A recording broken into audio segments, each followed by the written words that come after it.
자, 이제 비즈니스 모델 그 개발 과제 설명을 드렸고요. 이제 마지막으로 한번 그 디딤돌 과제 한번 알아보도록 하겠습니다. 어, 다시 로그인하고.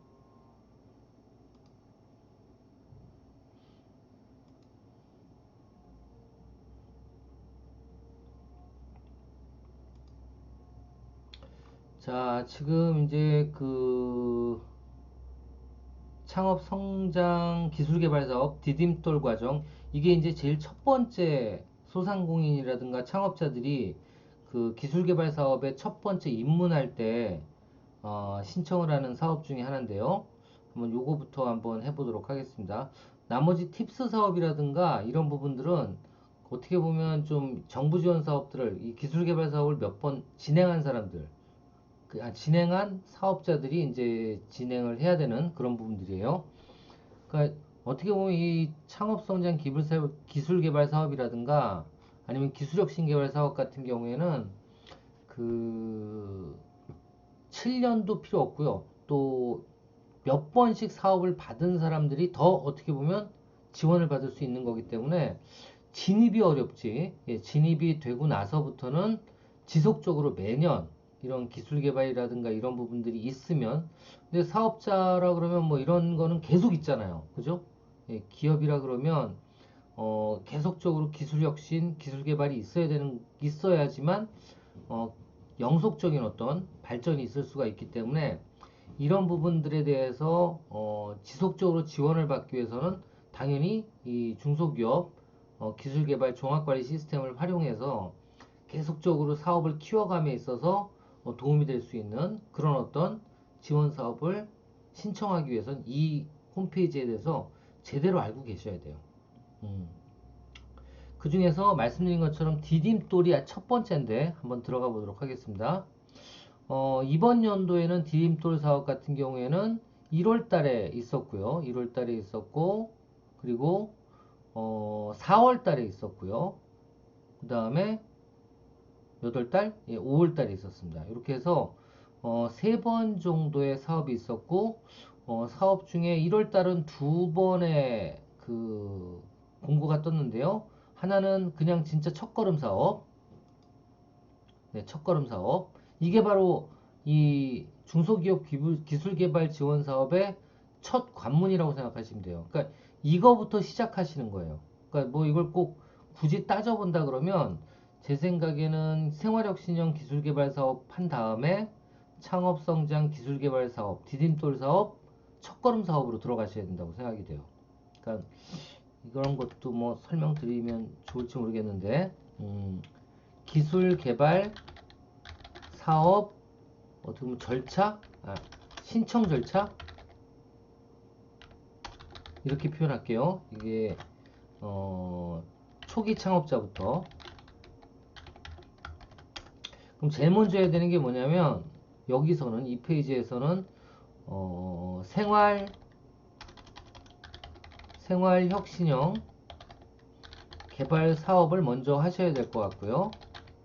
그 다음에 두 번째로 이 사업으로 뭐 한 1,000만원, 3,000만원 정도 받았으면 그 다음에 해야 되는 게 예, 창업, 성장, 기술, 개발 사업 중에 첫 걸음 디딤돌 사업을 신청하셔야 될 것 같아요. 이거는 1년에 몇 번 있는지 한번 볼게요. 디딤돌은 여기 첫 걸음 사업이 하나 있고요. 그 다음에 이거는 사업 연계 사업이고요. 디딤돌. 이것도 첫걸음. 두 개네요. 그러니까 여기 1월 달에 하나 있고 5월 달에 하나 있는데 어떤 차이가 있는지 한번 볼게요. 요 위에 있는 거는 뭐냐면 사회 문제 해결형이라 그래서 어떻게 보면 사회적 기업 쪽에 어떤 사업 모델이 있을 경우에 하는 거예요. 한번 어떤 내용인지 한번 이것도 볼게요. 사회 문제 해결형 한번 보겠습니다.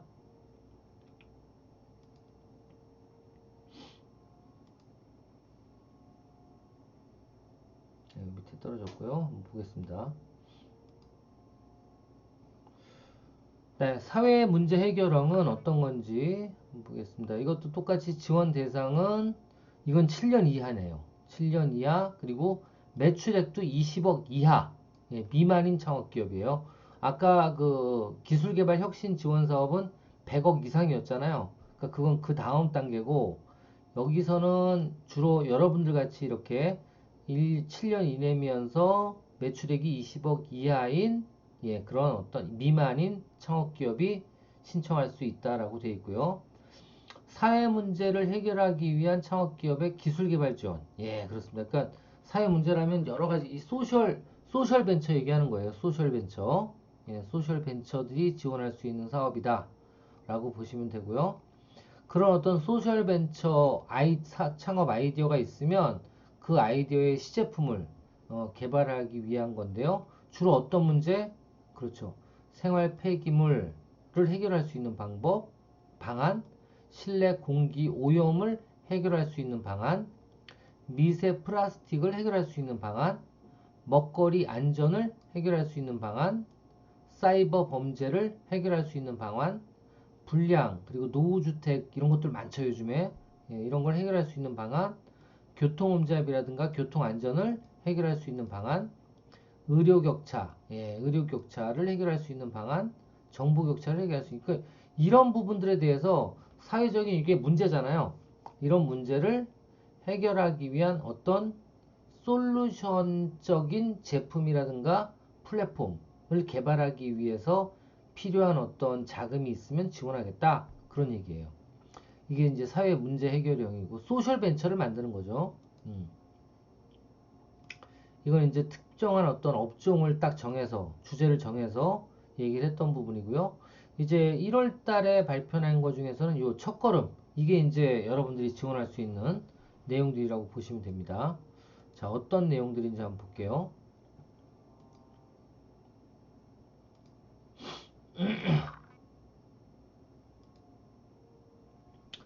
네, 1차 상무 이건 매년 있습니다. 매년 뜨는데요. 1차 시행 공고 한번 보겠습니다. 내용이 어떤지. 일단 이것도 마찬가지로 초기 기업이에요. 매출액 20억 이상은 안 됩니다. 20억 미만 창업 기업 중에서 과제별 자격 기준을 충족하는, 예, 그런 중소기업이 신청 대상이고요. 20억 이상이면 이제 기술적 신개발로 가라는 거야. 그죠? 예, 그렇게 가고요. 주로 그래서 어떻게 되느냐? 뭐 이렇게 넘어가는 거 보면 20억 미만 그 사업체가 창업성장 기술개발 사업을 신청하고 그 다음에 팁스, 그 다음 전략형 이렇게 넘어간다고 보시면 돼요. 자, 어떤 내용인지 한번 볼게요. 첫걸음은 자유공모고요. 430개 내외로 지원을 할 수 있다는 겁니다. 그리고 5월 달에 신청하는 게 뭐예요? 예, 창업경영센터. 그러니까 그 1인 창조기업 지원센터라든가 이런 쪽이죠. 요것도 또 좀 이따 보여드릴게요. 여하튼 이쪽에서 신청을 하게 돼 있고 연구개발비의 90%까지 얼마? 예, 디딤돌 사업은 1억 2천까지 지원합니다. 1억 2천까지. 꽤 큰 거죠. 처음에 지원하면서. 이 정도를 어떻게 해요? 예, 그 자유롭게 쓸 수 있도록 여러 가지 업종, 어떤 업종이든 상관없어요. 예, R&D 개발에 필요한 자금이 있으면 예, 신청을 하라는 소리입니다. 예, 그렇게 생각하시면 되고요. 두 번째로 5월 달에 신청하는 거는 창조경제혁신센터. 예, 우리 그 신교성 교수님께서 주로 예, 근무하셨던 곳이죠. 예, 창조경제혁신센터로부터 추천받은 기업이 예, 할 수 있는 거예요. 그럼 창조경제혁신센터에 입주되어 있는 기업이라든가 아니면 그 센터 담당자와 어떤 그 네트워킹이 형성되어 있는 기업이어야 되겠죠. 그래서 계속 말씀드리지만 1인 창조기업 또 뭐 지금 얘기했던 그 시니어 기술창업지원센터 이런 쪽에 입주를 해야 되는 이유가 이런 거예요. 이런 쪽에 입주해야지만 지금 말씀드린 이런 추천 기업이 될 수도 있어요. 그렇죠? 그래서 이렇게 두 가지로 나눠서 요 자유공모는 1월에 그리고 창경센터 추천은 5월에 예, 신청을 하게 됐던 것 같아요. 요번에 발표가 난 것 같아요. 내년에도 아마 비슷하게 아마 발표가 될 겁니다. 그래서 20억 미만 기업이 신청을 하고 세부 과제별 지원 분야는 밑에 붙임에 또 나와 있대요. 붙임이 어디 있죠? 여기 있네요. 첫걸음 세부 지원 내용 한번 보겠습니다.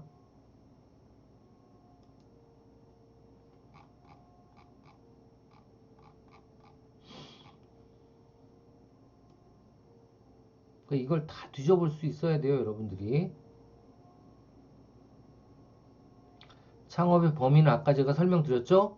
그런 내용들입니다. 그러니까 뭐 이종 동종업종이면 안 되고 이종업종이어야 되고 새롭게 창업하는 건 당연히 되겠지만, 그러니까 이 지원 사업을 하기 위해서 7년 넘는 회사를 가지고 있다가도 법인을 또 이걸 때문에 설립하시는 분들이 많아요. 그래서 아까 그 법인 창업 기업의 그 기준이 뭐다 해서 이종 업종으로 사업을 시작하면 창업 기업이다, 이런 내용 얘기 드렸죠. 그거 꼭 이해를 해 주시길 바라겠습니다. 여기도 가점이 있고 감점이 있네요. 그것도 알아두시고요. 자, 그리고 또 하나 이제 여기서 확인해 봐야 되는 게 뭐냐면, 뭐지? 안 나오네. 여기 보면 제일 많이 쓰는 게 연구개발계획서 이겁니다. 예. 이게 이제 거의 창업 성장 기술 개발 사업이라든가 아니면 기술혁신 개발 사업 다 똑같습니다. 이 내용에 대해서 확실하게 이제 이해를 하고 계셔야 돼요. 이게 거의 이 기술 개발 지원 사업에서 공통적으로 쓰고 있는 사업 계획서예요. 어떤 내용이 들어가나 볼까요? 일단 첫 번째, 연구개발 과제의 필요성, 이 내용 꼭 들어가야 되고요. 두 번째, 연구개발 과제의 목표 및 내용 들어가야 됩니다. 이거 이제 자세하게 우리가 한번 다뤄볼 시간이 있을 겁니다. 우리 학생들하고 같이. 그리고 다시 한번 제가 강조하지만 이런 내용을 좀 저한테 물어봐 주세요. 어떻게 쓰는지 이거 꼭 물어봐 주십시오.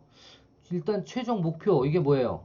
어디까지 개발하고 개발하면 어떤 결과물이 나오는지 이런 부분들에 대해서 기재하라는 얘기입니다. 이거 꼭 기재해 주셔야 되고요. 특히 여기에 뭐 KPA라고 표현하는데 7.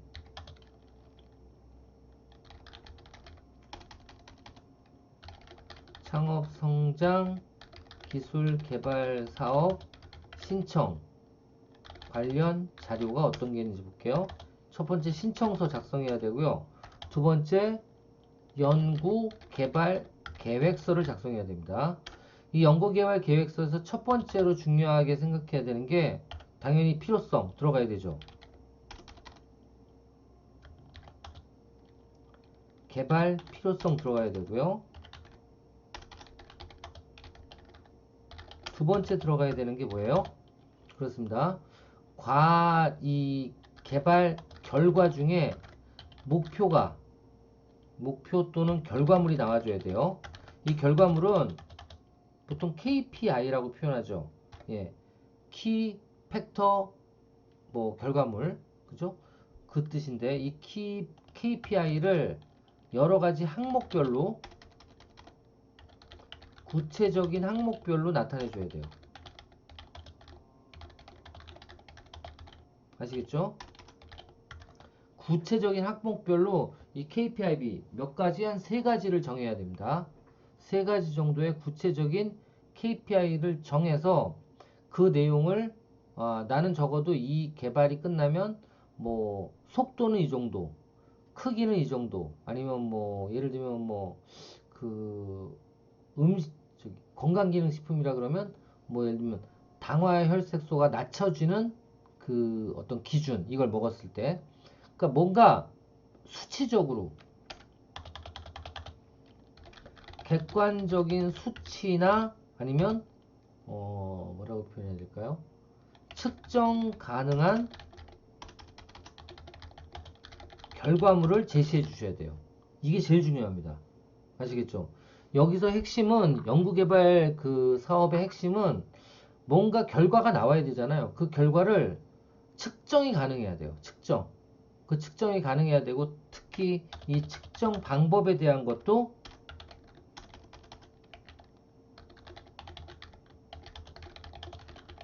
명시해 주셔야 됩니다. 이게 가장 중요해요. 아시겠죠? 연구개발의 목표와 내용에 대해서 이 부분을 꼭 적어 주셔야 되고요. 그 다음에 추진 전략이라든가 방법, 요거는 뭐냐면 개발 일정 및 그리고 업무 내용, 이런 것들이 나와줘야 돼요. 이런 게 나와줘야 되고요. 마지막으로 이제 연구개발의 활용 방안, 시제품, 한마디로 제품의 상용화라고 표현할까요?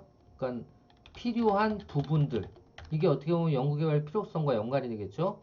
그래서 이런 내용들 위주로 쭉 여기 나와 있는 항목들을 하나하나 몇 페이지 내로 15페이지 내로 기재를 해주시고, 가장 중요한 게 마지막으로, 맞습니다. 똑같습니다. 이것도 연구개발비에 대한 근거가 정확하게 나와주셔야 돼요.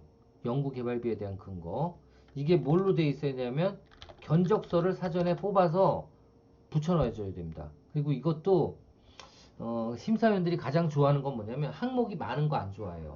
한두 개 항목에 집중을 해가지고, 예, 왜냐면 그래야지 나중에 결과 보고서 만드는 것도 조금은 더 클리어하고, 그리고 더 어떻게 보면 간단하게 만들면서도 임팩트, 그 측정 가능한 어떤 결과물을 낼 수가 있기 때문에 이런 부분들에 대해서 작성을 하는데 조금만 좀 주의를 기울이면 이 어렵다는, 이게 보시면 아시겠지만 첫 걸음 디딤돌만 해도 1억이 넘어요. 개발비가. 그래서 이런 거를 제대로만 해서 개발이 이루어지면 거기서 끝나는 게 아니라 여기에 있는 모든 이런 지원 사업들은 개발이 된 업체, 성공을 한 업체는 또 다른 지원이 또 들어가요. 계속 들어갑니다.